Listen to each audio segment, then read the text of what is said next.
Donc l'idée pour moi, c'est vraiment de se dire que je suis multipotentielle, mais l'objectif, c'est que je puisse briller. Donc après, comment briller? Bah, me focaliser, comprendre pourquoi je la fais, pour qui je la fais, comment je vais la faire, qu'est-ce que le Seigneur attend de moi et également est-ce que je porte du fruit ou pas. Parce qu'en fait, dans le monde, en fait, c'est la guerre. Les gens, ils vont pas avoir pitié de toi. Le monde va pas avoir pitié de toi. Hem, heu, les gens vont toujours vouloir essayer d'être meilleurs que toi, d'être plus féroces que toi, en fait. Et si t'es pas équipé spirituellement, si t'es pas équipé, si t'es pas restauré dans ton âme, si t'as pas les bonnes personnes autour de toi, en fait, on va te casser. La vie va te casser, en fait.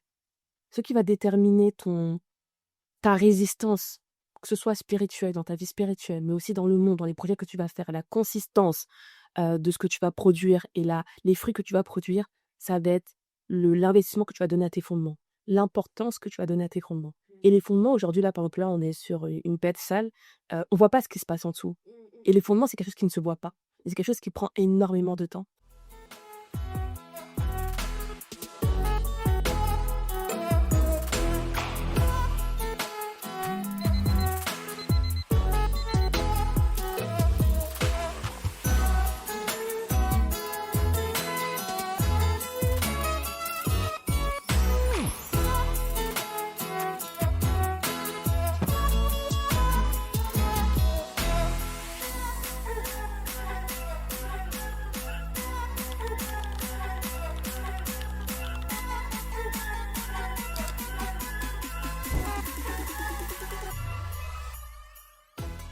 Hello et bienvenue dans le podcast du Club des Restaurés. J'espère que vous allez bien. Bienvenue dans ce nouvel épisode de Podmas où je ne suis pas seule. Est-ce que tu peux te présenter? Bonjour. Bonjour à tous. Du coup, moi, c'est Jessica, j'ai 28 ans et je suis ravie d'être parmi vous. Je dois en dire plus, c'est ça? Comme tu souhaites te présenter. Alors du coup, je suis Jessica, je suis dans le monde de la communication, des médias. Je suis avant tout chrétienne, j'aime Jésus-Christ. Je suis berger dans mon église, donc responsable de la communication de mon église, Impact Chrétien. Je suis également responsable de la jeunesse d'un campus de mon église, ici c'est La Défense. Qu'est-ce que je fais d'autre? J'ai une agence de communication qui s'appelle Doxa Studio. Je suis chef de projet également en agence de communication. Et puis, voilà, je pense que j'ai essayé de faire un peu le tour de ce que je fais. Voilà. Et le tour de ce que tu fais. Et tu vois, et je t'ai invité pour toutes ces casquettes que tu viens de me présenter. Donc, tu viens de me dire que tu es berger, que tu travailles dans la communication, tu sers dans la communication. C'est aussi ton métier, mais c'est aussi ta passion, j'imagine. Tu vois? Ouais. Euh, et ouais, tu as beaucoup de casquettes. On va dire que c'est venu petit à petit. Bon, après là, aujourd'hui, j'ai 28 ans, donc ça s'est fait petit à petit. Au départ, j'ai commencé par, du coup, mon métier. J'aimais la communication, du coup, j'ai commencé un peu à faire des formations dessus, avant même que je fasse des études de communication. Yes. Et finalement, j'ai compris qu'en fait, c'était ce que j'aimais et puis c'était aussi un don qui a commencé à se développer de par les témoignages de mes proches et cetera et je me suis dit, «Pourquoi pas aller plus loin dans ça?»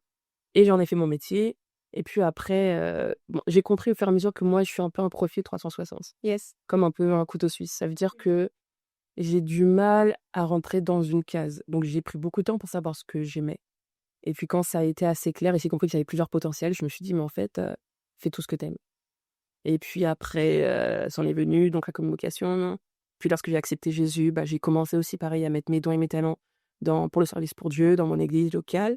Et puis après, ça c'est petit à petit et puis, on donne beaucoup à ceux qui ont beaucoup reçu. Yes. Donc, au fur et à mesure, ça s'est développé et voilà. Plus je te présente, plus j'ai 3 clés que tu me présentes. Tu m'as parlé de multipotentialité, tu m'as parlé aussi que c'est un cheminement. C'est vraiment des cases qui s'ouvrent au fil du temps. Mais avant que tu m'expliques un peu que c'est des cases qui s'ouvrent un peu au fil du temps, j'aimerais qu'on parle de multipotentialité. C'est vraiment le thème de ce podcast. Tu as dit, c'est un peu comme un couteau suisse. Et la définition pour moi d'une personne multipotentielle, parce que moi aussi j'ai ce symptôme, mais en fait je fais tout et rien, entre guillemets. Je travaille dans la communication, j'œuvre aussi dans la communication au sein de mon église, je fais plein de choses, j'aime écrire, j'aime lire, j'aime, faire du crochet. En fait, tout ce qui passe entre guillemets «entre mes mains», j'aime créer de la plus-value, la de la faire, enfin, ouais, créer de la plus-value, si je peux le dire. Et du coup, c'est quoi, selon toi, le multipotentiel? Quelqu'un de multipotentiel? Comment savoir que moi, Inès ou Jessica, sommes multipotentiels? Hem, Moi, je pense que alors, une personne multipotentielle, c'est une personne qui va pas juste s'arrêter à une seule chose. Ça veut dire qu'elle va pas juste s'arrêter à la case qu'on va lui donner en se disant: «Tu fais ça» et puis tu regardes pas ce qui se passe autour. Une personne qui est multipotentielle, c'est une personne qui va avoir plusieurs potentiels et moi, je pense que, Dieu nous a tous faits en tant que multipotentiels. Ça veut dire que personne aujourd'hui, n'a un seul don. Personne aujourd'hui ne peut faire une seule chose. C'est prouvé scientifiquement. On a des centaines de dons, en fait. Donc pour moi, on l'est tous. Maintenant, il va y avoir des personnes qui vont manifester ce multipotentiel, cette capacité-là que l'on a à faire plusieurs choses. Et puis certains vont se dire: «Bah, non, moi je me focalise juste sur, cette chose-là parce que, bah, peut-être que j'ai pas confiance en moi, peut-être parce que je me suis pas assez formé et ils vont juste se réduire à une seule chose. Donc on va dire qu'une personne multipotentielle, c'est pas une personne, qui est différente des autres, c'est juste une personne pour moi qui a réussi à discerner qu'elle avait plusieurs choses et les a activées au fur et à mesure de sa vie, pas forcément tous en même temps. Parce qu'être multipotentiel, c'est pas faire plein de choses en même temps. Yes. Pour moi, être multipotentiel, c'est comprendre que, bah, le Seigneur t'a muni de plein de dons et de talents et te dire: «OK, bah, aujourd'hui, je vais développer ça à telle saison de ma vie et dans la prochaine saison, c'est ce que le Seigneur attend de moi» et cetera et toujours être un peu un couteau suisse, pour pouvoir faire le maximum de choses afin que, bah, notre vie puisse réellement compter et puisse faire l'amour de Dieu. Toi, tu m'as donné une autre clé, tu es en train de me dire que être multipotentiel, bien, c'est marcher selon les saisons. Ouais. On peut pas tout faire en même temps. On peut pas tout faire en même temps parce que je pense qu'il faut, en fait, je pense qu'il y a aussi, plusieurs lois. Il y a ce qu'on appelle la focalisation, le fait de ne pas se disperser et je pense que l'une des problématiques et l'un des freins des personnes qui ont beaucoup de dons et de talents et d'idées, c'est qu'en fait, ils ne savent pas par quoi commencer. Yes, c'est vrai. Ils savent pas par quoi commencer, ils savent pas comment commencer, ils savent pas avec qui s'entourer et en fait, finalement, ils vont faire plein de choses en même temps, mais ne pas porter du fruit et en fait, l'une des limites pour moi d'une personne qui a beaucoup de potentiel, c'est se dire: «En fait, on est tous appelés à briller, on est la lumière du monde» et le problème des gens qui font beaucoup de choses à la fois, c'est qu'ils vont pas briller, mais ils vont clignoter. C'est comme une voiture, ça veut dire qu'en fait, tu vas clignoter. L'objectif, c'est que tu puisses, en fait, avoir une lumière et être en fait une lumière constante. Donc l'idée pour moi, c'est vraiment de se dire que je suis multipotentielle, mais l'objectif, c'est que je puisse briller. Donc à pas comment briller, à me focaliser, comprendre pourquoi je la fais, pour qui je la fais, comment je vais la faire, qu'est-ce que le Seigneur attend de moi et également est-ce que je porte du fruit ou pas. Et quand tu comprends que voilà, je suis dans le chemin que le Seigneur a prévu pour moi, que tu t'entoures de bonnes personnes, que tu commences à briller et que tu commences à porter du fruit. Comment on connaît que l'on brille? On connaît par son fruit. Et que tu commences à porter du fruit, là, tu vas te dire: «OK, je suis dedans». Et après, une fois qu'on est dedans, bon là, je vais un peu loin, mais il y a plusieurs clés. Une fois qu'on est dedans, il y a aussi ce qu'on appelle la fidélité. Parce qu'en fait, parfois, certaines personnes, le Seigneur va t'appeler à écrire un livre ou va t'appeler à faire tel projet, créer une association ou alors, t'investir je sais pas, dans l'écriture d'un livre et puis tu vas te dire: «Ah OK, mais en fait, j'ai eu telle et telle idée et puis on m'a aussi contacté pour faire telle et telle chose» et puis en fait, finalement, tu n'es pas fidèle sur ce que Dieu t'a donné. Yes, t'abandonnes. En fait, t'abandonnes une tâche pour en commencer une autre. Exactement. Alors que le but, en fait, je pense que, tu vois, quand le Seigneur te donne une idée, non, en fait, c'est son idée, finalement. Ça ne vient même pas de toi. Il te donne un goal. Je pense que tu dois tout faire pour rester fidèle au goal. Exactement. Et ne pas te disperser et aller ailleurs. Donc, je pense que la première clé d'une personne multipotentielle, c'est aussi sa fidélité envers ce que l'on fait. Alors la fidélité pour moi, c'est une des un principe à respecter pour une personne qui est multipotentielle. Maintenant pour moi, la première clé, c'est, demander la volonté de Dieu. C'est vrai. En fait, pour moi, c'est la volonté de Dieu qui va t'emmener à faire ce que Dieu veut et non ce que tu veux faire. Ça veut dire qu'en fait, quand tu es multipotentiel, tu as plusieurs dons et talents. Moi aujourd'hui, j'ai pris le temps un peu de faire attention parce que il faut aussi comprendre et lister tous tes dons et tes talents. Pas juste se dire: «Ah mais les gens disent que non». Tu te listes, tu dis: «OK, bah moi, je sais bien m'exprimer, j'ai une facilité à persuader les gens, j'ai j'arrive à voir les choses différemment. En fait, moi, l'une de mes bergers, qui s'appelle pasteur Juliana Ando, nous disait toujours, «Tu vas évaluer la perception que tu as de toi-même en fonction de la vision que tu as de toi» et pour ça, elle me donnait l'exercice de lister 50 de mes qualités. Donc quand tu lis 50 tes qualités, c'est là qu'en fait, si tu arrives à lister 50, c'est que tu as une bonne image de toi. Si tu arrives à en lister 10, 5 et que tu n'arrives pas en fait à voir finalement tes dons et tes talents, c'est que finalement tu as une mauvaise estime de soi, tu verrais. Et pour moi, les gens peuvent être multipotentiels, mais si tu pas une réelle bonne estime de toi et que tu n'arrives pas à lister ça, pour moi, ça va servir à rien. Donc ça veut dire que tu vas faire les choses et tu vas attendre que les gens le valident pour le faire. Et dès que les gens vont pas valider ton truc, tu vas abandonner. Tu vas te dire: «Mais non, vu que j'ai pas assez de likes, c'est pas la volonté de Dieu». Alors qu'en fait, non. Quand tu connais tes dons et tes talents, quand tu as listé toutes tes capacités, tu sais ce que le Seigneur a mis en toi. Et c'est à ce moment-là, tu dois dire: «OK Seigneur, c'est quoi ta volonté?» Ta volonté, c'est pourquoi tu veux que je le fasse? Pour qui? Quand? Et équipe-moi. Et en vrai, équipe-moi oui ou non, parce qu'en soi, tout est déjà en toi. C'est vrai, c'est ça, tout est déjà en toi. Tout est déjà en toi. Donc, non, en fait, tout ce que je dis là, je pense que la priorité, c'est de comprendre que quand Dieu t'équipe de plusieurs dans les talents, ce dont je dois vraiment faire attention, c'est ton cœur. Tu vois? Bah oui. Il dit dans la parole: «Garde ton cœur plus que toute autre chose, car de là proviennent les sources de la vie». C'est-à-dire qu'en fait, le cœur, ça va être ta source. Tout ce qui va sortir, tout ce qui sort d'une source est bonne ou mauvaise. Si aujourd'hui on a une bouteille d'eau Evian et qu'on te dit, à la bouteille d'eau, il y a des microbes dedans, on va tous aller voir dans quelle montagne l'eau vient pour voir en fait de quelle source vient cette eau-là. C'est-à-dire que tout ce qui va sortir, tes dons, tes talents, tes compétences, tes capacités, tout ce que tu vas produire, finalement, enfin, la réussite de ce que tu vas produire va dépendre de l'état de ton cœur. Si ton cœur, c'est compliqué, si tu es beaucoup dans le rejet, la comparaison, la validation des autres, tout ce que tu vas faire, ça va être: «Je vais le faire parce que je vais attendre qu'il y ait beaucoup de likes. Je vais le faire parce que je veux rendre fiers mes parents». Tu peux rendre fiers tes parents, mais si ça en devient genre, un un goal personnel parce que tu veux prouver que tu en es capable, ça veut dire que tu pas assez restauré, tu vois? Donc, bon, j'ai dit beaucoup de choses, mais grosso modo, première clé pour moi, c'est ton cœur. Quand tu sais que tu es multipotentiel, on l'est tous, tu dois demander à Dieu: «Hey Seigneur, regarde mon cœur. Montre-moi là où tu me veux, à quel moment, ce que tu veux, planifie». Hem et je dirais que la deuxième clé, c'est ne commence pas directement, mais soumets-toi à quelqu'un. C'est une belle fille que tu Ouais. parce que même souvent, tu veux te lancer, mais t'as pas toutes les codes, tous les tips. Exactement. C'est vrai qu'après on va dire: «Oui, mais j'ai regardé sur YouTube et cetera». YouTube aussi sert de t'apprendre, TikTok peut vous apprendre et cetera, c'est pas le contraire. Il y a des personnes qui sont passées par là et moi j'aime toujours entre guillemets «apprendre des autres» parce que par exemple, tu es passé par là, heu, tu as appris des choses qui peuvent me faire gagner du temps, qui peuvent, entre guillemets, bah, garder aussi mon cœur dans le sens où, ah, tu vas me dire par exemple, je sais pas, tu as appris à faire, je sais pas, Photoshop. Tu es créatif, tu as appris à aller sur Photoshop. Toute ta vie, ça fait peut-être 5 ans que tu fais. Je viens là et tu me dis, «Ah bah, Inès, en fait, je n'utilise pas cet article n'utilise pas, en fait, cette touche sur Photoshop parce que, par exemple, elle va te faire flouter toute une image et cetera». 1, tu me fais gagner du temps. 2, entre guillemets, c'est en voyant ce que tu fais que j'apprends aussi. Ouais. En fait, on peut apprendre aussi que des meilleurs, des gens qui sont passés aussi par là et ça te préserve aussi. Ouais. En fait, là, tu as parlé Photoshop et tu as parlé de tout ce qui vient lié aux compétences, tu vois?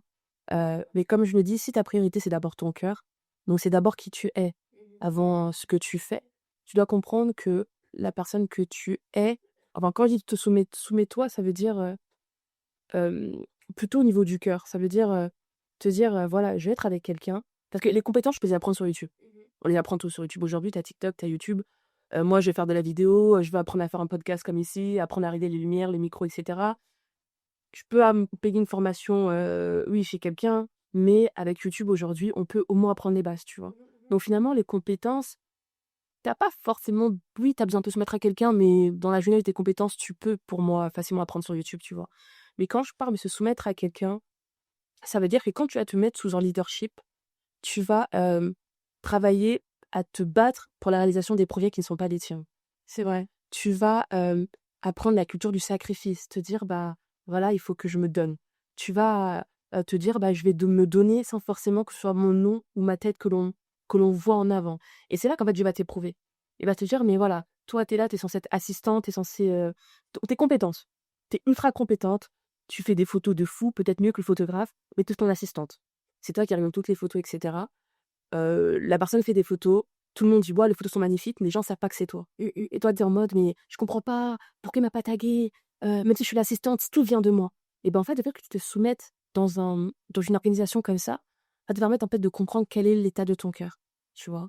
Et justement, c'est ça. Voilà, en fait, est-ce que tu as des problèmes peut-être avec l'autorité? Est-ce que, genre, t'aimes pas qu'on te dise ce que tu dois faire? Est-ce que t'aimes pas qu'on te réprimande? Est-ce que genre, dès qu'on fait un contenu, t'es là en train d'actualiser Instagram pour voir combien il y a de likes? En fait, le fait de te soumettre à quelqu'un, te soumettre à un projet, va révéler l'état de ton cœur. C'est vrai. C'est comme ça que tu vas réellement comprendre si tu es prête ou pas, pour moi, à. Parce qu'on a dit qu'on était multipotentiel. Il y a des idées que tu vas avoir, mais la question, c'est à quel moment sortir ces choses-là. C'est vrai. Et beaucoup, on est dans une génération où tout le monde veut percer maintenant. Tout le monde veut son projet. Tout le monde veut. Vraiment sur l'affiche. Exactement. Tout le monde veut avoir sa vidéo du 31 décembre avec le récap de tout ce qu'il a fait l'année et se disant moi aussi, cette année-là, elle a été bonne pour moi. Mais c'est pas le but. Donc, ça, c'est ce que tu fais. Mais la question, c'est OK, 31 décembre 2025, qui es-tu devenu? Tu vois, genre, t'étais quelqu'un qui aimait la vie des autres en janvier 2025. Là, on est 31 décembre 2025. Qui es-tu devenu? Est-ce que ça a changé? Est-ce qu'aujourd'hui, tu es totalement libéré de ça? Est-ce qu'aujourd'hui, tu te sens bien intérieurement? Est-ce qu'aujourd'hui, si tu lances un projet et que tu as des portes fermées, est-ce que tu vas te sentir rejeté? Parce que tu as déjà vaincu le rejet. Tu vois? Et en fait, pour moi, ça, c'est un équipement qui est super important. Parce qu'en fait, dans le monde, en fait, c'est la guerre.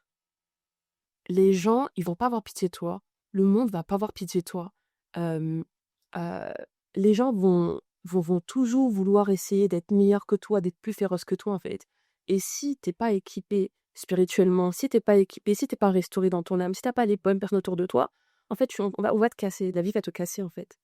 Tu vois. Et aussi, si t'es pas préparé, en fait, je pense que aussi se mettre sous un leadership, c'est comme une école. Finalement, c'est une école. C'est une école. Et donc aussi, ça te prépare au combat que tu auras. Oui. Oui, mais en fait, pour moi, c'est biblique. Les disciples. Quand tu regardes Jésus et tout, Jésus, il a fait, dans des apôtres et tout, Jésus a pris les 12 disciples, il les a pris, il a enseigné avec eux, il les a formés, etc. Ouais. Et à chaque fois, Jésus parlait. À un moment, beaucoup dans Luc, Jésus parle de paraboles, et puis tu as des disciples qui disent, voilà, explique-nous, on ne comprend pas. Enfin, Jésus était vraiment en fait, dans, dans l'éducation, il a formé les gens, il est en train de former les disciples, il est en train de bâtir des hommes, tu vois. Pourquoi? Parce qu'en fait, derrière, il a dit, allez et faites de toutes les nations des disciples. Ouais. Donc en fait, il y avait un mindset de, vous devez aller à la conquête. Vous ne devez pas conquérir une entreprise. Tu ne devez pas conquérir un marché. Les disciples devaient conquérir le monde. Les disciples devaient conquérir la terre entière, en fait. Et quand tu es comme ça, tu peux pas venir te dire, ah, j'ai regardé sur YouTube, on va m'apprendre à. Non, tu vois. Ils ont dû apprendre à prier, ils ont dû apprendre à capter le cœur de Dieu, ils ont dû apprendre à dépendre du Saint-Esprit. Il y a l'exemple de Pierre. Pierre, il marchait avec Jésus, etc. Il marchait avec Jésus, tu vois. Mais lorsqu'il fallait renier Jésus, il a renié 3 fois. Ouais. Tu vois. Mais mon cœur avait peur. Genre, Pierre, il était là en mode, non, on va me tuer et tout, non, j'ai peur, tout ça. Mais c'est quand il y a eu le Saint-Esprit que la Pierre était devenue le Pierre qu'on connaît aujourd'hui. Il n'avait plus peur de rien, tu vois. Donc, ça veut dire qu'en fait, il y a une dimension où Pierre marchait avec Jésus, et puis il y a une dimension où, en gros, il y a eu Pierre conduit par l'Esprit de Dieu. Tu vois, c'est différent. Quand l'Esprit de Jésus est venu reposer sur lui, il a été rempli, tu vois, de l'Esprit de Dieu. Et pour moi, en fait, parce que qu'est-ce qui finalement va te rendre différent des autres personnes, tu vois, si tu travailles pas ton cœur? Aujourd'hui, on voit dans le monde, dans la société, tu as des gens, ils sont CEO de telle et telle boîte. Ils vont faire plein de choses de fou. Le monde va les acclamer. Et Dieu va leur dire échec, en fait. Parce que t'as pas fait ce que Dieu attendait de toi. C'est ça, tu vois. Et j'en reviens, je faisais un podcast dernièrement et tout, où on parlait justement des dons et des talents. Et en fait, tu dois comprendre que les dons et talents, c'est bien. Mais tu dois arriver, je pense en tant que chrétien, à rentrer dans ce qu'on appelle la vocation. Pas ce que tu sais faire, mais ce que le Seigneur t'a appelé à faire. Yes, tu vois. Et beaucoup de gens parlent d'appel. Bah oui, moi je suis appelé ou autre. Enfin, mon appel c'est. Mais en fait, c'est pas ton appel. Genre, c'est Dieu qui t'appelle. Donc, c'est l'appel de Dieu. Donc, Dieu, comme un téléphone, t'a dit, hé, Grâce, hé, Jessica, je t'appelle pour. Tu vois, c'est pas toi qui décides de, non, mais moi je suis appelé ou Dieu, mon appel, tu vois. Et quand tu comprends ça, tu comprends que la base, c'est ton cœur. La base, c'est Dieu. Il y a des lois dans le royaume des cieux. Tu vois, il y a un ordre qui a été établi. Il y a des pères, il y a des mères, il y a un ordre. Si tu veux faire tous tes projets, mais que t'es pas fidèle, genre dans tes projets personnels, tu fais le meilleur visuel, pas comme moi, chère à la com. Dans tes projets personnels, tu vas faire le meilleur visuel. Mais quand c'est un projet pour ton église, quand c'est un projet pour ouais, ton église, ton assemblée, on va te relancer 25 000 fois. On va te dire, mais elle est où la V1, la V2, la V3? Pourtant, t'es créatif, t'es multipotentiel, comme j'aime même le dire. Mais quand on voit ton cœur, zéro. Pas de fidélité, pas de faire confiance. Tu reposes les choses à demain, tu formes personne, tu penses qu'à toi, à tes projets perso. Tu vois, rien que quand on te paye pas finalement, tu vois. Ouais, Quand tu fais ça gratuitement, mais c'est là que tu vois la ton en fait. yes, tu vois. Et c'est pour moi le service à l'église, c'est pour ça que pour moi le service à l'église, c'est le meilleur endroit pour justement découvrir tous tes dons et tes talents et pour l'exercer dans les environnements les plus complexes. Parce que l'église, c'est un hôpital. Il a dit: «Venez à moi, vous qui êtes fatigués, et je vous donnerai du repos». Si on est tous venus à l'église, c'est qu'on est tous des fatigués. Vraiment. Ça veut dire que tout le monde est malade à l'église. C'est biblique. Il ne faut pas s'attendre à ce que les gens soient parfaits. C'est pas biblique, en fait, tu vois? C'est l'image aussi que les gens veulent, entre guillemets, que se donnent. Oui, mais l'église, en fait, je vais à l'église et tu m'attends à ce que des gens soient saints, parfaits. Que non, non, non, en fait, tu t'attends. L'église, c'est un endroit où des gens malades sont venus pour recevoir Jésus-Christ dans leur vie, la vie éternelle, l'espérance, etc. Alors, bien entendu, il y a une restauration, etc. Tu vois, mais c'est ça. Et du coup, quand tu veux servir à l'église, c'est là que tu découvres tes dons et tes talents. C'est là que tu découvres la manière dont tu as été. Genre, tu as eu une grande conférence, tu pensais que tu étais une simple fille qui faisait des stories, on t'a mis chef de projet dedans, et puis tu as développé une capacité à gérer des équipes, un leadership incroyable, une manière de gérer tes projets, une manière de gérer l'emploi du temps, une manière de gérer les embrouilles, les disputes, les deadlines. Et je te rends compte que en fait, tu es plus que ça. Pour moi, le multipotentiel, il commence là, tu vois. Il commence pas, bon, bah, on m'a dit que j'allais bien faire les ongles. Non, pour moi, le multipotentiel, il commence, en fait, je dirais, avant le multipotentiel sur ce que tes mains peuvent faire, moi, je dirais le multipotentiel sur qui tu es, genre, en ton âme intérieure. Ton leadership, ta patience, ta maîtrise de soi. En fait, pour moi, le multipotentiel, c'est genre le fruit de l'esprit, tu vois. Si tu as manifesté tout ça, c'est que tu es multipotentiel. Parce que tout ça, ça va t'emmener à la fin à créer. Parce que tu es avant de faire. Donc, si tu es, il n'y a pas de raison que tu ne passes pas, tu vois. Donc, du coup, on est tous multipotentiels. En vrai, de vrai. Bah, en vrai, Dieu nous a tous donné des dons et des talents qu'on a. En fait, il nous a tous, on est des vases, il nous a tous remplis. Ouais. Maintenant, c'est toi, en fait, qu'est-ce que tu décides de faire de ton mieux? Ouais.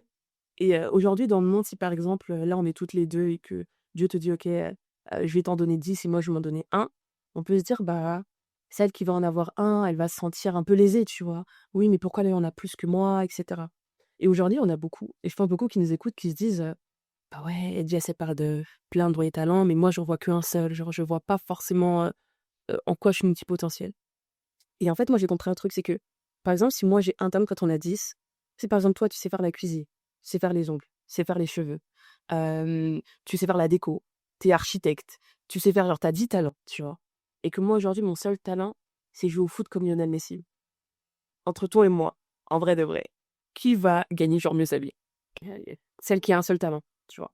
Et en fait, le problème, c'est que dans la parole des talents, celui qui avait un talent a dit: «Non, non, je préfère le cacher» et cetera, au lieu d'aller l'investir, au lieu d'aller le multiplier, tu vois?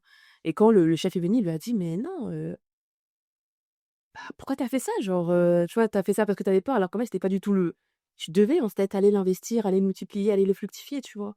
Le problème, c'est que beaucoup aujourd'hui vont se dire: «Non, parce que j'ai pas tel et tel talent, j'en ai qu'un seul, je peux rien faire de ma vie», et ça va créer en fait en certaines personnes la comparaison. C'est Elle vrai. va se dire: «Mais je suis pas capable» ou «Je n'ai que ça», tu vois? Alors qu'en fait, bah, c'est faux. La chose que tu peux avoir, tu peux la multiplier, Bah, tu vois? finalement, tu es en train de me donner une clé, c'est que tu t'as parlé de fructifier. C'est-à-dire que tu peux me donner un talent et avec ce que, bah, avec ce que, en fait, je pense que tout ce que Dieu nous donne, c'est suffisant. Déjà, de base, si Dieu te donne 3 talents, c'est que c'est suffisant pour toi. S'il en donne 10, bah, c'est suffisant c'est pour la personne qui en a 10. Mais même si tu en donnes qu'un, tu as dit, tu peux le faire fructifier. Ton talent, en fait, peut avoir plusieurs queues avec le temps, donner plusieurs fruits. Donc, je pense que c'est assez. Mmh. C'est déjà beaucoup. Oui, oui. De toute façon, en fait, faut comprendre en fait, quand tu comprends que tu as été faite à l'image de Dieu, faut juste aller dans Genèse. Dieu a dit que la lumière soit, la lumière fut. Il a créé la lumière. Dieu a créé toutes les plantes. Il a dessiné la terre. Il a fait en sorte que l'eau soit là. Il a fait encore en sorte que l'air soit là. Tous les microbes, tout ça, tout ça. Après, il a commencé à façonner le corps de la femme. Il a façonné le corps de l'homme. Donc Dieu, c'est un architecte, c'est un illustrateur, c'est un dessinateur, c'est un poète, c'est un écrivain, c'est un tout ce que tu veux. Donc Jack, rien que si tu regardes à Dieu, rien que dans Genèse, tu vas peut-être lister peut-être au moins, allez, 50, même plus, dons et talents que Dieu avait. Donc si on te dit que tu as été créé à l'image de Dieu, c'est-à-dire qu'au minima, si tu vas juste dans Genèse 1, tu sais au moins que tu as les fibres artistiques. Tu sais au moins que tu es créatif. C'est impossible qu'un chrétien soit pas créatif. Genre, en fait, pour moi, c'est impossible. Parce que la créativité même vient de Dieu. Genre, Dieu était assez créatif pour créer 8 milliards de personnes sur la Terre. Genre, il fait rien pour créer l'humain, tu vois, pour créer l'humanité. Pour créer toutes les espèces humaines dans l'eau, dans le ciel, toutes les choses là. Et tu vas me dire, peut-être pas créatif, impossible. Tu vois. Mais je pense que l'une des raisons pour laquelle beaucoup de personnes sont justement un peu emmitouflées et limitées, c'est par rapport à leur système de pensée, en fait. Tu sais que c'est dingue.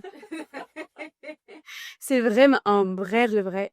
C'est que même le jour, je disais à Dieu, tu sais, si je me voyais comme tu me voyais, je ne serais pas limitée. C'est vraiment notre système de pensée. C'est vraiment à ce qu'on voit, à ce que tu regardes. Parce que si je regardais plus à Dieu, je ne serais pas limitée comme je le suis actuellement à l'instant T. Parce que enfin, je vais même pas dire il a un potentiel, c'est le rapetissir dans son, c'est le rapetissir dans son idée. Mais je pense que Dieu, euh, il a, enfin, je sais pas comment te l'expliquer ou comment vous l'expliquer, mais tout est là et notre système de pensée, en fait, c'est comme une période de prison. Voilà, moi, je vois tout par image. Si je dois voir quelque chose, je vais vraiment voir des images. Et là, je me dis, c'est comme si tu te mettais dans une prison, mais tu t'es toi-même mis dans cette prison. Dieu ne te l'a pas mis dedans. Donc, tu vois, entre guillemets, les autres, tu vas dire, ah, mais je sais faire ça, mais je ne peux pas faire ça. C'est toi-même. Je dis que tu sais déjà que tu peux faire, par exemple, je te dis, voilà, je sais cuisiner, mais je ne peux pas faire, je sais pas, je suis congolaise du foufou. Je sais faire des pâtes, mais je ne sais pas faire du foufou. Mais un jour, je veux savoir faire du foufou, mais tu te limites déjà. Mais si on regardait à Dieu, il va se dire, mais attends Inès, j'ai tout mis en toi. Si tu sais faire des pâtes, ouais, si tu veux faire des pâtes à carbo, tu sauras faire du foufou. C'est une question de temps. Non, c'est ça. Et c'est une question aussi de temps et de saison. Ça me fait penser à bon, moi je parle beaucoup parce que vu que je suis une enfant fidèle à mon église, j'ai beaucoup parlé de mon église et tout. Mon père, l'apôtre Yvan Castano, mon père spirituel dans la foi, on a créé un livre qui s'appelle Les Forteresses. Donc en fait, le livre des forteresses, on appelle ça le livre orange. Donc si tu vois un livre orange avec des barreaux, les forteresses, c'est un livre de notre apôtre. Et en fait, il explique ce système de pensée-là. C'est dingue. En fait, il explique l'apôtre Paul, à chaque fois que l'apôtre Paul parle dans la Bible, que ce soit dans Colossiens, etc., il dit toujours, en fait, il parle toujours du renouvellement de l'intelligence, de la connaissance de la volonté de Dieu, de la connaissance de la vérité, en fait. Et le livre orange, du coup, nous parle ce qu'on appelle des forteresses. Et en fait, il explique que les forteresses sont toutes les pensées qui sont contraires à la parole de Dieu. Dingue, ouais, tu vois. Après il parle de plusieurs spécificités, les faux raisonnements, etc. Mais en fait, ça veut dire qu'aujourd'hui, tu vas te dire, ah non, mais bon, après, il y a beaucoup de raisonnements aussi, mais tu vas te dire, bah non, je peux pas faire un podcast parce que je suis toute seule. J'ai pas d'équipe, tu vois. Faux raisonnement. Parce qu'en fait, il suffit juste de se dire, bah ok, bah peut-être parler de ton idée aux gens, aller voir sur TikTok, dire, bah voilà, j'ai peut-être pas de finances, etc., mais ceux qui veulent m'aider, venez m'aider, tu vois. Histoire de vraiment se dire, coûte que coûte, j'arriverai à faire ce que je dois faire, tu vois, et ne pas se donner d'excuses. Et le problème, c'est que beaucoup de personnes vont se donner des excuses. Je suis pas compétente, j'ai pas fait d'études j'ai pas eu la famille qu'il fallait, j'ai pas les finances, j'ai pas la bonne éducation, je suis pas dans le bon pays, j'ai pas la bonne couleur de peau. Moi, aujourd'hui, je suis dans un système de pensée où je sais que rien ne peut m'arrêter, tu vois. Et beaucoup de gens peuvent se dire, non, mais Jess, en fait, c'est pas un orgueil. C'est que j'ai tellement été aussi entourée de gens qui avaient ce même système de pensée que moi, entendu des paroles qui me disaient que rien ne m'était impossible, que je me disais, mais en fait, je suis comme une lionne et je suis là pour tout prendre, tu vois. Et du coup, c'est un système de pensée que je mets partout et que j'implique et que j'inculque à toutes les personnes qui marchent avec moi. Mes petites sœurs, les membres de mon équipe, tous les gens qui marchent avec moi. En fait, dès que tu me sors une excuse, je vais te dire, en vrai de vrai, réfléchis à ton excuse. Est-ce que tu n'aurais pas pu faire mieux? Tu n'aurais pas pu trouver une autre solution? Tu n'aurais pas pu faire autre chose? Et elle va me dire, ah ouais, c'est vrai que si j'allais peut-être prévu en avance, si j'allais peut-être anticiper, j'aurais pu, tu vois. Et je veux vraiment que rien n'est impossible. Tu peux le faire et tu vas le faire. Faut le croire. Et finalement, rien n'est impossible parce que tu crois. Fais d'abord que tu crois que rien n'est impossible et toutes ces barrières vont tomber. Ouais. Déjà, croire que tu es, toi, capable de faire des grandes choses parce que Dieu aussi a fait des grandes choses, tu peux aller très, très loin.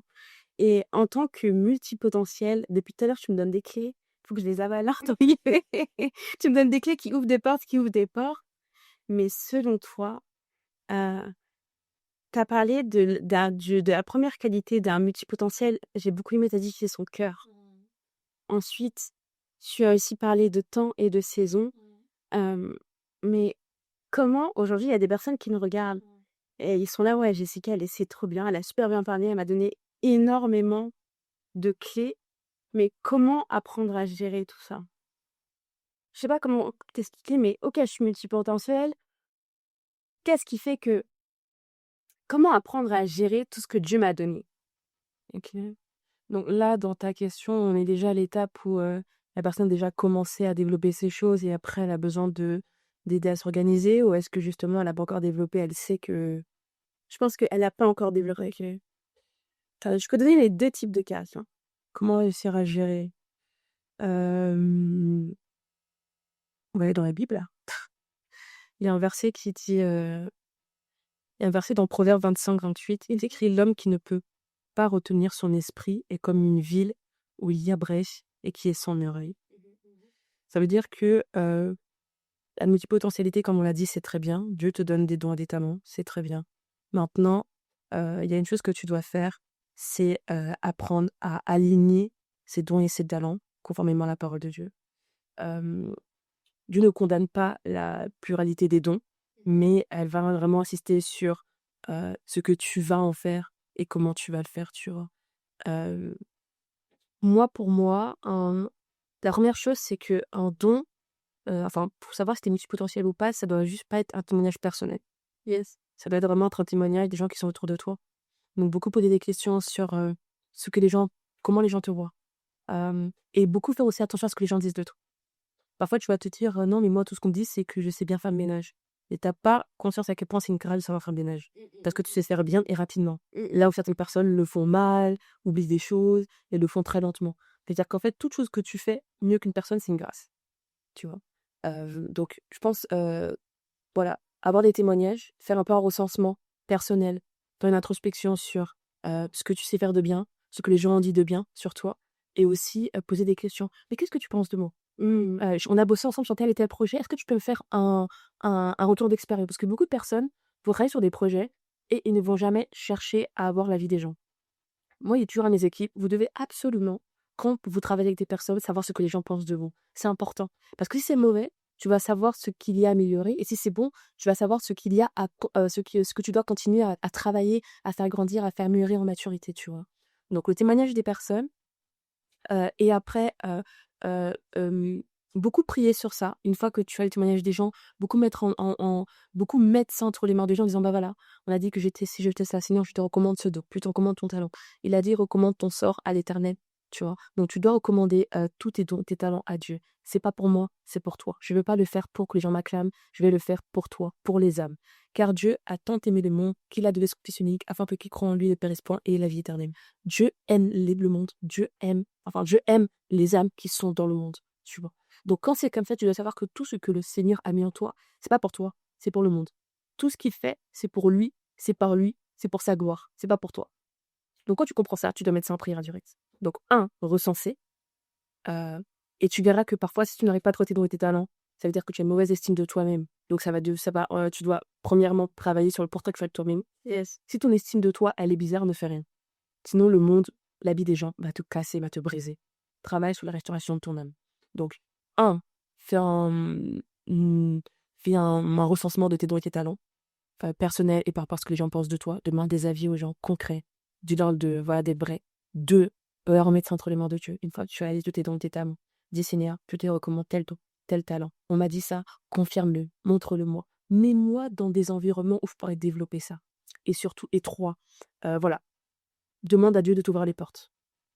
Pas où les gens vont te voir d'abord, mais où tu vas te soumettre, où tu vas vraiment soumettre ce don. Et c'est là que tu vas le faire grandir. C'est comme un arbre, comme une plante. Tu vas le faire mûrir, tu vas l'arroser, tu vas l'arroser, tu vas l'arroser. Il va te créer des environnements, des opportunités. Et dans les opportunités, il y en aura 2. Il y aura soit une opportunité où tu vas potentiellement être mise en avant, et une où tu vas travailler pour quelqu'un sans être vu. Choisis la deuxième. Parce que sinon, on va travailler ton caractère. Tu vois? Le caractère, c'est le caractère de Christ. Ça veut dire que la personnalité, c'est toi. Tu peux être... Bon, est-ce que je parle des couleurs de la personnalité ou pas? Vas-y, Bon, on t'écoute. en gros, il y a plusieurs couleurs. Il y a jaune, rouge, vert et bleu. Tu peux faire plein de tests que tu peux trouver sur Google, sur Google. Et la personnalité, c'est, voilà, tu peux donner ta vie à Christ, mais si tu es drôle, en fait. C'est pas ça qui va te changer. Si tu es, assez calme de tempérament, tu vas rester calme, tu vois? Donc la personnalité, c'est, les choses, on va dire, c'est ta personnalité et du coup, quand tu fais des tests, tu vas savoir soit tu es jaune, vert, rouge ou bleu. Le jaune, ça va être l'extraverti. Si tu as quelqu'un qui danse tout le temps, qui sourit tout le temps, qui est ultra amical, sociable, on va dire qu'il est jaune. Le vert, ça va être celui qui est très posé. Parfois, tu vas voir quelqu'un dans un groupe d'amis, il va pas beaucoup parler. C'est pas qu'il est timide, c'est qu'il parle pas beaucoup. Lui, c'est le vert. Le bleu, ça va être quelqu'un qui va être super ordonné, un peu, il va tout coordonner, il va être ultra, pas excellent, mais il va avoir ce souci vraiment du détail, tu vois? Donc ça va être le bleu. Il va être très leader, le bleu et le rouge, ça va être celui qui est vif, celui qui est ultra dominant, celui qui voilà, il est un peu impatient et cetera, tu vois? Ça, c'est le rouge. La plupart du temps, tu as une couleur majeure et une couleur mineure. Ça veut dire que moi, aujourd'hui, de base, je pensais que de base, j'étais bleue Mmh. et bleu en majeur et rouge en mineur et là, maintenant, de par, je pense, le travail, de par le service, de par le ministère et plein de choses, j'ai le côté rouge qui a un peu pris, le dessus, tu vois? Rouge, si je me souviens bien, c'est soit, C'est celui qui va en fait, c'est celui qui va avancer, OK, direct et celui qui va être ultra speed, le vif ou le leader? Oui, un peu des 2. pour moi, le rouge est aussi un leader, OK. tu vois? Maintenant, il faut comprendre que dans les tests que l'on va faire, faut aussi doser. Ça veut dire que c'est des études qui ont été faites, donc faut pas te dire: «Ah moi, je suis 100 rouge», non. Pour moi, c'est la liste, elle est très exhaustive. Ça veut dire que, moi, je suis rouge, heu mais j'ai pas forcément toutes les caractéristiques d'un rouge. Je peux être rouge et parfois aussi avoir ce côté vert qui va faire que je vais aimer aussi parfois le calme et être en retrait, tu vois? Mais tu as des choses qui vont se révéler à toi. Et pourquoi c'est important? Parce que tu dois savoir ta personnalité pour comprendre tes réactions et pour comprendre comment tu dois t'adresser aux autres. C'est-à-dire que quand, bon là, je fais une grande parenthèse, mais par exemple, quand tu vas travailler en équipe, si toi tu es rouge et que tu travailles avec un vert, tu vas pouvoir lui dire: «Rapide, rapide», non. Le vert a besoin de calme. Le vert, il va avoir besoin que tu puisses comprendre son langage. Donc beaucoup plus de patience, d'empathie, de douceur. Là où, toi, t'aimes pas ça. Et le vert et si par exemple tu parles à un vert comme si c'était un rouge, il va prendre mal, il va être vexé. C'est pas son langage. Exactement. Parfois tu vas être avoir un vert, tu vas dire: «Mais non, mais pourquoi tu parles pas? Bouge-toi! Tu peux pas le forcer, c'est un vert, faut le laisser», tu vois? Et à contrario, le vert, il va si c'est que tu es rouge, il va aussi te trouver des excuses. Il va se dire: «Non, c'est parce qu'elle est rouge, c'est son tempérament. C'est pas le sang chaud, d'accord? Mais c'est plutôt, ce côté, c'est un fonceur, c'est un leader. Il veut que les choses soient faites vite et bien», tu vois? Et quand tu comprends que tu es comme ça ou autre, ça va aussi te permettre de pouvoir t'adapter en société et de mieux travailler en équipe. Parce que parfois, beaucoup de personnes ne s'entendent pas parce qu'ils n'ont pas réussi à faire ce travail de savoir, mais qui tu es en face de toi? Est-ce que tu sais comment tu dois t'exprimer? Comment tu dois lui parler? Et comment toi, tu aimerais qu'on te parle? Et c'est comme ça aussi que tu vas aussi travailler en écran. Voilà. Et ça, c'est la personnalité. Maintenant, ce que j'en reviens tout à l'heure, c'est qu'il y a le caractère. Et le caractère, c'est Christ. Le caractère, c'est le caractère de Christ. Avec le fruit de l'esprit, la douceur, la patience, la bonté, la bénicité, tout ça. Ça, c'est le caractère. Et aujourd'hui, on a tous notre personnalité qui est différente. Et le caractère, c'est le caractère de Christ.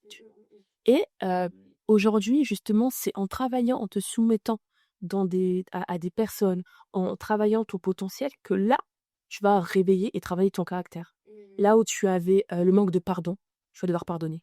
Là où tu avais le manque de patience, tu vas apprendre à être patient. Là où tu avais tendance à beaucoup te plaindre, tu vas devoir arrêter de te plaindre, en fait, tu vois. En fait, tu vas travailler ton caractère. Et quand tu as ton caractère, c'est là que le Seigneur va te façonner. Il va te parler. Il va t'arriver, il va te dire: «Écoute, tu as un problème, travaille ça. Tu as un problème, travaille ça». C'est pas mauvais, mais il va te tailler comme un diamant. Et après, c'est une fois que tu seras prête, que là, autant voulu, il va t'élever, tu vois? Il y a un verset qui dit, je crois qu'il s'est dit, «Soumettez-vous à la main du Très-Haut, il vous élèvera autant voulu». C'est-à-dire que Dieu va t'élever autant voulu. Travaille d'abord ton caractère. C'est mieux que Dieu te trouve avec un caractère semblable au caractère de Christ, avec un bon cœur, plutôt que tu aies un caractère et un cœur mais médiocre, mais que tu aies de beaux fruits. Parce que le monde va t'acclamer. Le monde va t'acclamer. Parce que le monde acclame. Le monde acclame Ibrahim. C'est sûr. Tu vois, tu as beaucoup d'influenceurs même chrétiens qui vont pas forcément veiller à ça et vont être acclamés par le monde.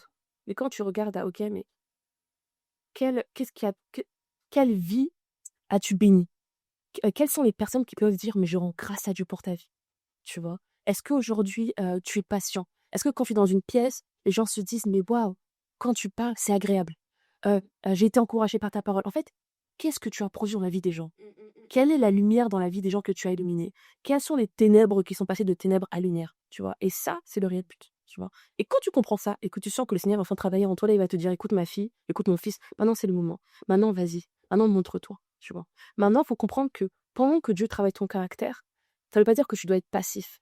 Il y a une différence entre la patience et la passivité. Yes, Tu dois être patient. Patient, c'est attendre le go de Dieu. Passif, c'est ne rien faire.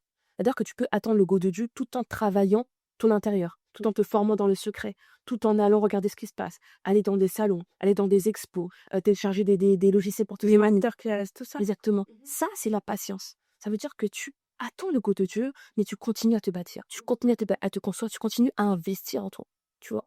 La passivité, c'est Dieu va pas parler, du coup, je fais rien. Et sache que si tu fais rien, c'est dangereux parce que le jour où Dieu va t'appeler, tu as intérêt à être prête. Là, vraiment, tu as intérêt à être prête, tu as intérêt à être équipée. Parce que quand Dieu t'appelle, eh, bon, Samuel, il a appelé Samuel quand même 3 fois, plusieurs fois et tout. Mais quand Dieu t'appelle, c'est pour maintenant. Tu vois? Et si tu te lèves pas maintenant autant que Dieu te veut, c'est compliqué pour toi.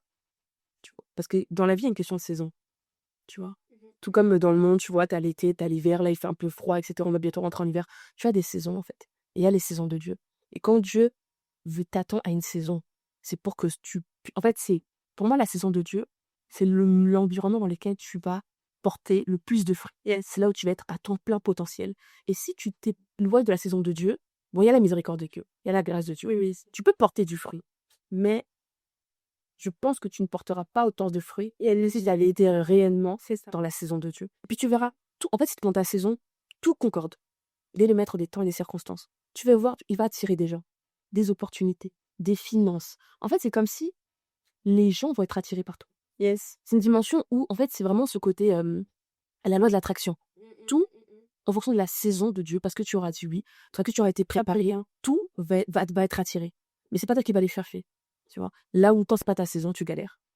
Tu commences à sortir des livres, tu vas commencer à te dire, ok, tu perds de l'argent, t'as pas les bonnes relations, on te vole, on t'arnaque. Tu dis, mais Seigneur, pourquoi c'est une attaque? C'est pas une attaque.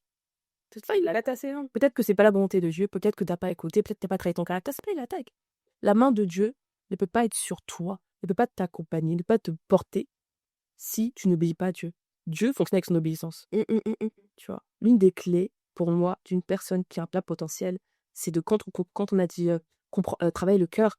Quand travailler le cœur, c'est que tu obéis à la parole qui dit garde ton cœur. Mais il y a aussi l'obéissance quand il te dit vas-y. Et quand il te dit n'y va pas d'un point. Après, quand tu dois y aller, il faut y aller. Donc, faut pas se dire non, mais Seigneur, peut-être que je suis pas prête, je suis pas assez forte. C'est encore tes fausses. Eh, vas-y. Vas-y, tu vois. Et jette-toi dans l'eau. Et puis, Et le Seigneur est là, tout à ouais. fait. Le Seigneur est là. Et je pense qu'il sera de la même manière où tu as préparé dans le secret, même s'il t'envoie, il t'attend aussi là-bas. Il te lance pas, en fait, il t'envoie pas, il te regarde pas. C'est impossible. C'est pas le Seigneur, c'est pas sa signature. Non, mais c'est vrai, en fait, ça me fait penser à un verset qui dit à tous ceux qui l'ont entendu, à tous ceux qui l'ont cru, donner le pouvoir de devenir. Et en fait, j'en parlais à un moment dans un des enseignements et tout que j'ai eu à donner. Et en fait, je faisais un peu le schéma. Ça veut dire qu'il y a d'abord entendre, puis il y a croire ce que tu entends. Et puis, une fois que tu as cru, tu deviens. Ça veut dire qu'on veut tous devenir. Mais pour devenir, il faut d'abord croire. Et pour croire, il faut d'abord entendre. Et entendre quoi? La parole de Dieu. C'est-à-dire qu'en fait, aujourd'hui, on a tous une vision, on fait tous des mood boards, des vision boards, c'est bien. Tu vois, ça permet de travailler ta vision. Comme Habakkuk l'a dit, il faut que tu puisses écrire ta vision, c'est bien, il faut continuer à le faire. Mais il faut aussi que tu puisses t'appuyer sur ce que la parole de Dieu dit. Donc, c'est pas le vision board qui va te faire devenir, c'est la parole de Dieu. C'est la foi en la parole de Dieu. Il a dit à tous ceux qui l'ont cru, il vous a donné le pouvoir de devenir. Tu vois? Donc, c'est la foi en ta parole, la foi en ce que Dieu a dit de toi, la foi en ce que Dieu a fait pour toi, la foi en ce que Dieu a mis en toi, qui va faire que c'est bon, tu vois. Et puis, toutes les montagnes qui vont se lever devant toi, il n'y aura rien qui pourra t'attendre. Rien pourra t'attendre. Tu vois. Et c'est pas une question de il faut que je jeûne et tout, 48 heures. Non, t'as pas. En fait, il y a des choses que Dieu t'a données. Tu vois. Il y a des choses que Dieu t'a données à cause de son Fils Jésus-Christ. C'est un héritage. Tu as accepté Jésus, Tu fais partie de la famille, tu fais partie du royaume, en fait, tu vois. En fait, tu fais partie du royaume. Et quand tu fais partie d'un royaume, que tu veuilles pas, tu as des grâces, tu as des privilèges, tu vois. Il y a des privilèges que tu as en tant qu'enfant de Dieu, que tu n'as pas, c'est pas que tu n'as pas à prier pour avoir. Tu les as déjà, mais tu as à prier pour demander la grâce de Dieu pour activer, tu vois, cette chose-là au moment voulu et, afin de porter du fruit pour la gloire de Dieu, pas pour ta gloire personnelle. Vraiment. Très sage. Ouais. Très, très, très, très sage. Et plus tu parlais, mine de rien, plus tu m'apprenais. Et dingue. Non, c'est vrai. Plus tu parlais, plus en fait, j'ai réfléchissais et je me suis dit, mais en vrai de vrai, j'aime pas les mots parce qu'en fait, je pense vite. Mais tu m'as donné tellement de clés, rien que pour moi, et des réponses instantanées que j'avais besoin de moi, là, à l'instant T. Gloire à Dieu. Ouais, mais vraiment, gloire à Dieu. Et en fait, je remercie le Seigneur, désolé de t'avoir harcelé. Mais je sais pourquoi ça allait harceler, entre guillemets, pour te trouver. Parce que, mine de rien, si ce podcast, il était que pour moi, j'aurais été bénie. J'ai été bénie dans ce que je cherchais, par ta sagesse. Et franchement, ouais, gloire à Dieu. Et est-ce que j'ai une question que je pense que j'ai oubliée. Ou est-ce que tu as un mot à dire à quelqu'un aujourd'hui qui t'écoute? Ce que je pourrais dire, c'est de priorise ce que le monde ne va pas voir, c'est-à-dire tes fondements. En fait, je crois que c'est dans Luc 6,46 ou Luc 6,46 où Jésus explique, il dit: «Il y a 2 catégories de personnes. Il va y avoir les personnes qui vont écouter ma parole et ne pas la mettre en pratique et eux sont comme des personnes qui vont bâtir une maison juste sur la terre comme ça. Le jour où la tempête va venir, ça va souffler et la maison va s'écrouler. Et il dit une deuxième catégorie de personnes qui, eux, sont les personnes qui vont écouter ma parole et la mettre en pratique. Et eux, ce sont des personnes qui vont creuser, construire leur maison sur les fondements. Et le jour où cette même tempête va venir, le vent va souffler et la maison va être tournée inébranlable. Ça veut dire qu'en fait, ce qui va déterminer ton, comment dire, ce qui va déterminer ta résistance, que ce soit spirituelle, dans ta vie spirituelle, mais aussi dans le monde, dans les projets que tu vas faire, la consistance de ce que tu vas produire et les fruits que tu vas produire, ça va être l'investissement que tu vas donner à tes fondements, l'importance que tu vas donner à tes fondements. Et les fondements, aujourd'hui, là, par exemple, là, on est sur une bête sale, on voit pas ce qui se passe en dessous. Et les fondements, c'est quelque chose qui ne se voit pas. Et c'est quelque chose qui prend énormément de temps. Et du coup, beaucoup de personnes ont tendance à négliger ces fondements en se disant, mais les gens ne voient pas. C'est après, le Seigneur va te dire, travaille 1 an, 2 ans sur ton cœur. T'as- t'as- Tu te sens rejeté. Depuis, on te dit que le Seigneur t'aime et tu n'arrives pas à comprendre que Dieu t'aime. Tu n'arrives pas à comprendre que Dieu t'aime. Tu n'arrives pas à comprendre que Dieu t'aime au-delà de ce que tu fais. Dieu t'aime pour ce que tu es et parce que tu fais. Tu n'arrives pas à comprendre ça. Eh bien, prends le temps. Dis-toi, 2026, là, 2025, 2026, je refuse de me marier. Je refuse de faire des projets en marchant encore avec ce système cette forteresse-là du rejet. Je veux sortir un projet en étant totalement libérée, en ayant cette conscience que je m'ai libérée, parce que je ne donne pas ce que je dis, mais je transmets pas ce que je dis, mais je transmets qui je suis. C'est-à-dire que tous les gens qui vont bénéficier finalement de ce que tu vas réaliser, il va y avoir un transfert. Un transfert, tu vois. Là où je te parle aujourd'hui, tu as béni Dieu un peu pour ce que je disais, mais il y a un transfert. Mais je te transfère pas ce que je suis en train de te dire, je te transfère qui je suis en fait, tu vois. Donc si moi, je suis pas forcément une bonne personne, eh bah, je vais te transférer en fait, toutes les mauvaises choses, tu vois.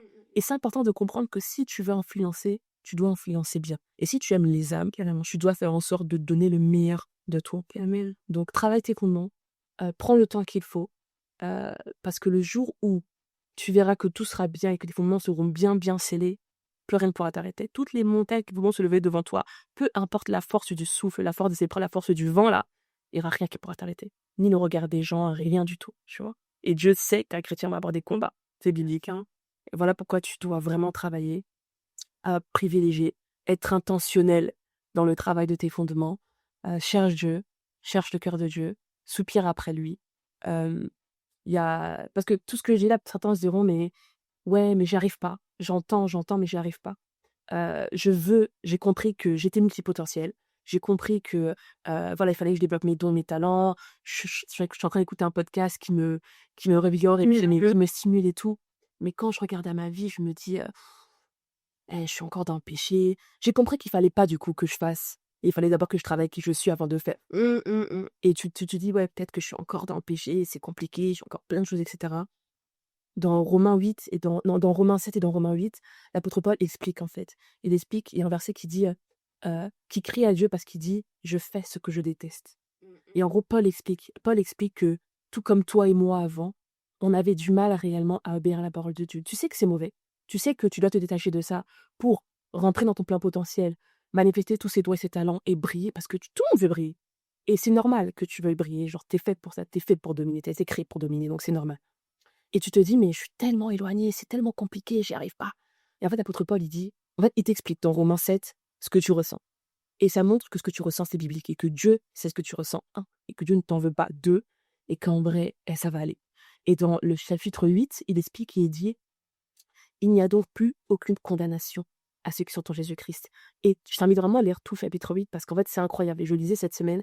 Chapitre 7, c'est là, Paul, il explique en fait que c'est chaos, que c'est compliqué. Et chapitre 8, en fait, tu as tout chapitre 8 qui parle de l'espérance, tu vois, qui t'explique que Dieu sait tes combats, que Dieu sait à quel point c'est compliqué, mais que c'est lui-même qui t'a équipé de ces dons et ces talents-là, et que tu finiras par briller à condition que tu marches par l'Esprit de Dieu, à condition que tu acceptes cette chose-là, que tu as été justifié, qu'il n'y a plus aucune condamnation, et que tu peux y aller, en fait, peu importe ce que les gens ont dit sur toi, peu importe les erreurs que tu as faites. On n'a pas parlé, mais moi, j'ai redoublé genre 4 fois, tu vois, avant de trouver ma voie. Et aujourd'hui, c'est pas marqué sur mon front. Je suis là parce que peut-être que tu as vu en moi des choses que j'aimerais que je partage. Pourtant, il y a 7 ans, je pleurais parce que j'étais en échec scolaire, tu vois. C'est vrai. Donc en fait, toutes ces choses-là te montrent que Dieu t'a justifié. Dieu ne t'en veut pas pour ce que tu as fait. Dieu ne t'en veut pas pour les choix que tu as fait volontaires ou involontairement. Il t'aime et tout ce qu'il veut, c'est que tu puisses comprendre cette parole-là, qui t'a justifié, afin que le voile puisse être déchiré, que tu puisses réellement comprendre, travailler sur cette parole, l'accepter, entendre cette parole, avoir foi en cette parole, croire en cette parole, afin que il puisse te donner le pouvoir ensuite de devenir. Et si par la grâce de Dieu, tu respectes ces clés-là, il n'y a pas tout, mais c'est que quelques clés, il n'y a aucune raison que tu n'y arrives pas. Parce que tu te bases sur lui, quoi. Tu as foi en lui. Et Dieu, rien n'est impossible à Dieu. Et tout est possible à celui qui croit. Amen.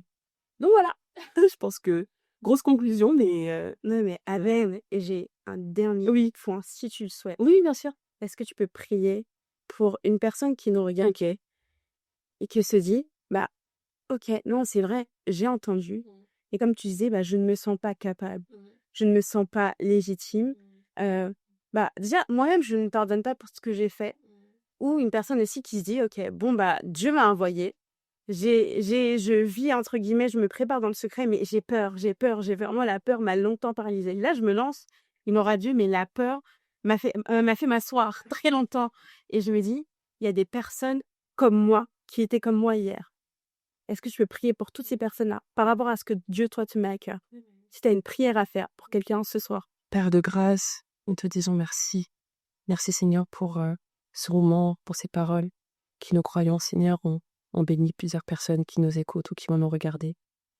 Seigneur, aujourd'hui, je te présente toutes ces personnes qui ont écouté, Seigneur, ce qui a été dit et qui se sentent fatiguées, qui sont épuisées, qui ont beaucoup essayé par eux-mêmes de leur propre force et qui aujourd'hui sentent qu'ils arrivent au bout.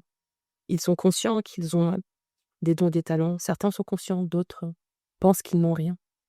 Père, je te prie dans le nom de Jésus pour que tu puisses te révéler à eux dans la pièce dans laquelle ils sont maintenant, qui sont en train d'écouter ce podcast dans le métro, dans les transports, dans leur chambre, chez eux, qu'ils aient pris ce sérieux au sérieux ce podcast ou pas. Père, je prie qu'au son de ma voix, dans le nom de Jésus, tu puisses réellement les rencontrer, que tu puisses te montrer à eux, que tu puisses réellement, Seigneur, montrer que tu es vrai, que tu es véritable, que le nom de Jésus puisse être glorifié, que tu puisses venir ébranler, que tu puisses venir déchirer tout voile qui les empêchait réellement de les voir comme toi tu les vois. Seigneur, je prie dans le nom de Jésus que tu puisses les accompagner, que l'Esprit du Seigneur Jésus puisse reposer sur eux, que le sang de Jésus puisse venir parler, Seigneur, afin qu'ils puissent être totalement, Seigneur, libérés de tout ce qui les empêchait de se rapprocher de toi. Nous te rendons grâce, Seigneur, pour les dons et les talents que tu as mis dans le cœur de mon frère et de ma sœur. Aide-les à les développer par la grâce de Dieu, mais avant tout, accompagne-les dans la transformation de leur fondation, dans la transformation de leur cœur. Viens briser tout ce que tu dois briser et viens construire tout ce que tu dois construire conformément à ta volonté. Ouvre les portes qui étaient encore fermées conformément à ta volonté et aide-nous par la grâce de Dieu à être des hommes et des femmes qui t'aiment afin que nous puissions venir faire ton œuvre. Aide-nous à t'aimer, aide-nous à comprendre que nous sommes aimés par toi et aide-nous à t'aimer. Aide-nous à te demander chaque jour ton Esprit Saint, car sans lui, nous ne pouvons rien faire. Nous te rendons grâce dans le nom de Jésus. Nous avons ainsi prié, nous disons Amen. Amen. Amen, amen. Et où est-ce qu'on peut se retrouver, Jessica? Où est-ce qu'on peut me retrouver sur Instagram Hello Jess, ou mon agence qui s'appelle Doxa Studio. Et puis À l'église? à l'église, à Impact Sainte-Christine La Défense, à l'EJP La Défense si vous êtes jeune et que vous voulez aller dans une église de jeunes. Et puis voilà, suivez-nous sur les réseaux sociaux et que le Seigneur vous bénisse. Que le Seigneur vous bénisse. À bientôt. À bientôt.